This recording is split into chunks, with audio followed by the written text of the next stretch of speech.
जिला मुख्यालय पर पिछले 26 तारीख को दोहड़ा थाना सर्कल के अंदर सीआई और 3-4 कांस्टेबल हेड कांस्टेबल ने मिलके एक आदिवासी युवक दिलीप पहाड़ी को अपने घर से एक संदिग्ध चोरी के मामले में उन्होंने उठाया और उठा के अमानवीयता तरीके से, क्रूरता के तरीके से उसके साथ मारपीट की भयंकर तरीके से, और उसी दौरान वो बेहोश हो गया। और बेहोश होने के बाद बिना परिजन को सूचना दिए पुलिस प्रशासन ने डूंगरपुर भर्ती किया। शाम तक परिवार को सूचना मिली कि वो डूंगरपुर जिला चिकित्सालय के अंदर भर्ती है। परिजन यहां पर पहुंचा और परिजन पहुंचने के बाद परिजन की बिना अनुमति से जबरदस्ती उसको उदयपुर रेफर किया गया। परिजनों का कहना है कि डूंगरपुर जब था उसी समय उसकी बिल्कुल हालत नाजुक थी, मतलब वो कहे कि वो जिंदगी और मौत के बीच में जी रहा था। और आज भी जानकारी है कि वो उसकी ब्रेन डेड हो चुकी है, लेकिन प्रशासन का और मेडिकल डिपार्टमेंट का कहना है कि अभी भी उसकी सांसें चल रही है।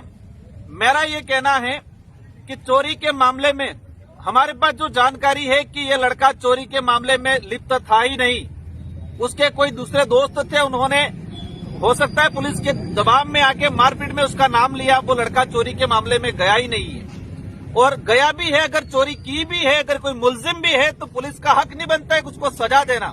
उसकी जान चली जाए उस लेवल तक उसको मारना पुलिस का नहीं बनता है हक।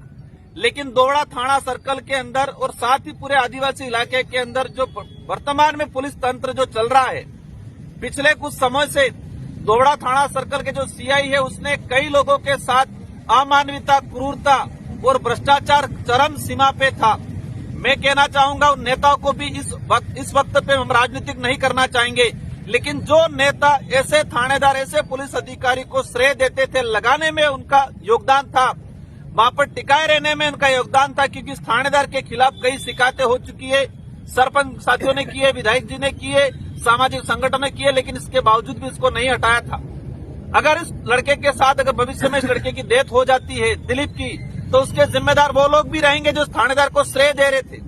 हम राजनीतिक नहीं करना चाहेंगे, लेकिन एक आज 26 तारीख की बात है, आज ये 30 तारीख हो गए।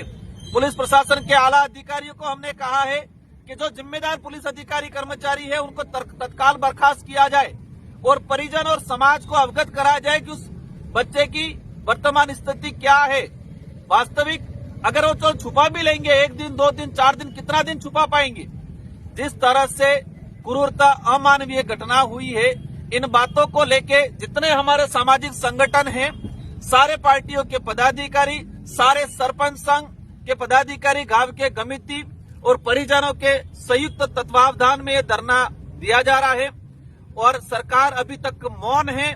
ऐसे भ्रष्ट अधिकारियों पे तत्काल एक्शन लेने की जरूरत थी, लेकिन आज 3-4 दिन हो गए हैं, किसी भी प्रकार का एक्शन नहीं हुआ है।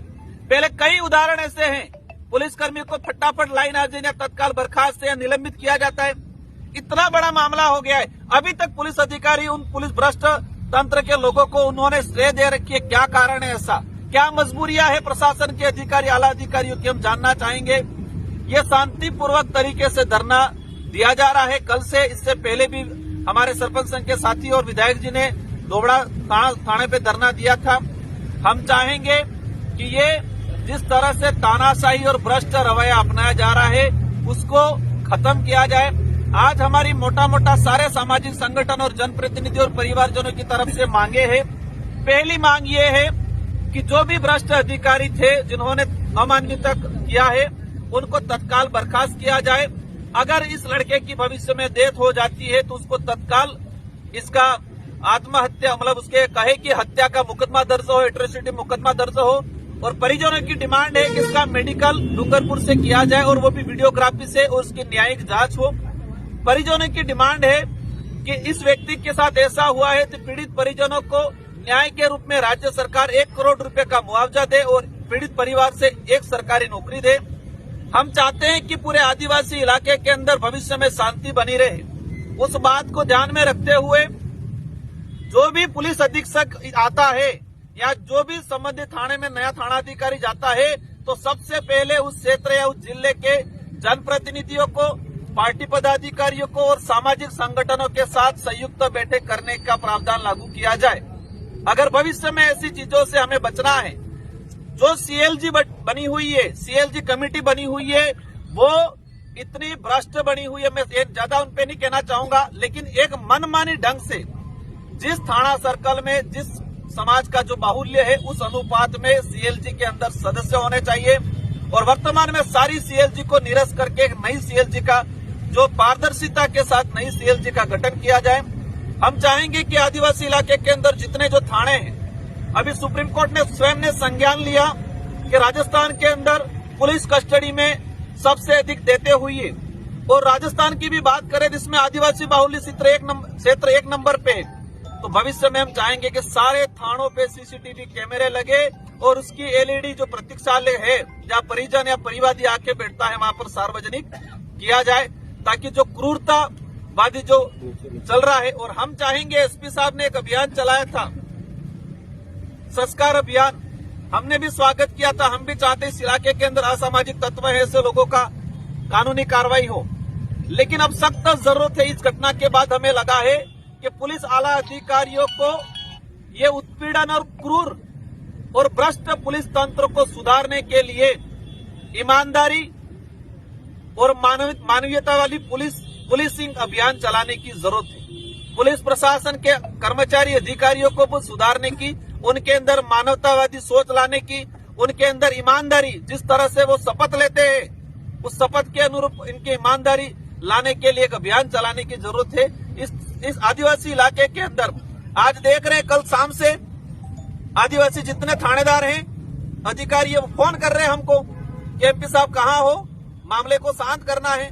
हम कहना चाहेंगे उन नेता को कि डूंगरपुर जिले से और जो थानेदार या जो अधिकारी आज हमको फोन कर रहे हैं उसकी पोस्टिंग है उदयपुर है, चित्तौड़ है, प्रतापगढ़ है, बाहर जिलों में है, जो लाइन में लगे हुए थे। यहाँ पर एक माहौल बना दिया गया था कि आदिवासी अधिकारियों को नहीं लगाना है। उनसे भी हम सवाल करना चाह रहे, तुम अब आके हम पे क्यों फोन कर रहे हो? और उन नेताओं से, उन आला अधिकारियों से अब आदिवासी अधिकारियों की क्या जरूरत पड़ी है? यहाँ पर उनको बुला के हम पे आगे आदिवासियों को आदिवासी से लड़ाने की पॉलिसी की जा रही है। तो अगर भविष्य में सुधार चाहिए, पुलिस लाइन के अंदर आदिवासी कर्मचारी अधिकारियों को भ्रमार है, किसी भी समाज के विरोध में नहीं है, लेकिन आदिवासी समाज के साथ अत्याचार होता है, उसके हक को मारा जाता है, तो तब हम लोग सब मिलके आवाज उठाएंगे। हमारी डिमांड है कि जिस थाने के अंदर जिस समाज का बाहुल्य है उस बाहुल्य के अनुपात में संबंधित थाने के अंदर थाना अधिकारी और थाने के अन्य कर्मचारी भविष्य में लगने चाहिए। इस तरह से लगभग 14-15 मांगों पे सभी की राय चल रही है और अभी हमारा एक डेलीगेशन जिला अधिकारियों से हमारी चर्चा करेंगे। अगर इन मांगों पे सहमति बनती है तो हमारे जितने जो साथी बैठे उस अनुरूप जो सहमति बनेगी भविष्य में हमें, मतलब आज या कल, या अगर सहमति बनती है तो हमें आगे क्या निर्णय करना है वो सब मिलके डिसीजन लेंगे। और इस पीड़ित परिवारों की हमारी मुख्य मांग है, पहली मांग है तत्काल जो जिम्मेदार पुलिस अधिकारी, पुलिस कर्मचारी, उसको बर्खास्त किया जाए। पीड़ित परिवारों को 1-1 करोड़ रुपया दिया जाए, उसको राजकीय नौकरी दी जाए और बाकी जो मांगे दी है उसको तत्काल संबंधित जिला प्रशासन, राज्य सरकार मिलकर समाधान करे। अगर समाधान नहीं करती है तो ये सामाजिक स्तर का धरना है, न कि किसी पार्टी का धरना है, और ये निरंतर जारी रहेगा। और डूंगरपुर जिले के अंदर जिस तरह से पुलिस के प्रति आम जनता में आक्रोश है, वो ये जनप्रतिनिधि हम सब मिलकर संभाल रहे परसों से, बाकी लोगों में इतना आक्रोश है, इतनी नफरत है, और नफरत और आक्रोश इस वजह से है कि पुलिस ने ऐसा काम किया है, हर एक आम आदमी को परेशान करने का काम किया है, लूटने का काम किया है, मारने का काम किया है, और उसी का रिएक्शन हो रहा है, ये देख रहे हैं। लेकिन ये सारे जिम्मेदार जनप्रतिनिधि आज इस मामले को संभाले हुए हैं। हम भी चाहते हैं शांतिपूर्वक तरीके से, और आपके चैनल के माध्यम से भी हम अपील करना चाहेंगे आम जनता को भी कि हमें शांतिपूर्वक तरीके से हमारे न्याय की लड़ाई लड़नी है। कोई भी उपद्रव करता है किसी जगह तो वहाँ हम इनको मदद नहीं करेंगे, और हम अपील भी करेंगे हमें शांतिपूर्वक तरीके से इस न्याय की लड़ाई को लड़ना है। अगर आज नहीं होता है, कल नहीं होता है, तो भविष्य में 1 लाख लोग इकट्ठे करने पड़ेंगे। पूरे जिले के 17 लाख पॉपुलेशन है, 17 लाख में से 7 लाख करना पड़ेंगे, करेंगे, लेकिन पीड़ित परिवार को न्याय दिलाएंगे।